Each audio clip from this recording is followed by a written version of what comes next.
Good morning সবাইকে। শনিবারের সকালে আমার একটা মিনি ব্লগে তোমাদেরকে জানাই এত এত ভালোবাসা। আর আজকে দেখো সূর্য মনে হচ্ছে পশ্চিম দিকে উঠেছে। ঘুম থেকে আজকে মুডটা একদম ঠিক আছে। ঘুম থেকে উঠে ম্যাথ করে নিল, যেহেতু মানডে ম্যাথ এক্সাম আছে। তারপরে দেখো তার মাথায় বেশ খানিকটা আমি মেথি তেল লাগিয়ে দিয়েছি শ্যাম্পু করাবো বলে। আর ওই তেল নিয়েই দেখো মনে হয়েছে মাথায় তেল, চুল বেশ মানে আজকে মানে খিচখিচে ব্যাপারটা নেই, আজকে মুডটা একদম ফ্রেশ আছে একদম।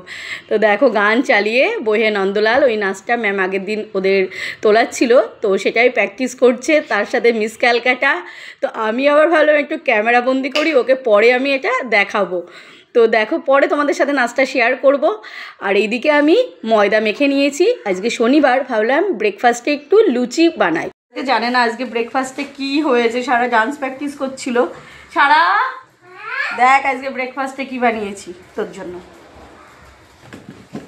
এই দেখো গরম গরম ফুলকো লুচি। আর সারা পেঁয়াজ আজকে শনিবার হবে না, আর লুচির সাথে সারা ছোলার ডালটা খুব ভালো খায়। আর এই যে বোঁদে, সবই আমার হাতে বানানো, বোঁদেও হাতে বানানো।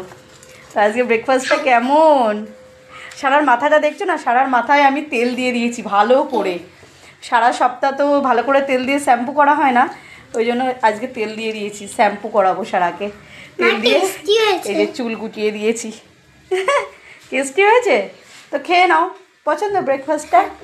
তো চলো খেয়ে নাও, বাকিগুলো আমি ভেজে নিই। টাটা। এই দেখো বাকিগুলো আমার ভাজা হয়ে গেছে, তো চলো ব্রেকফাস্ট করে নিই। টাটা।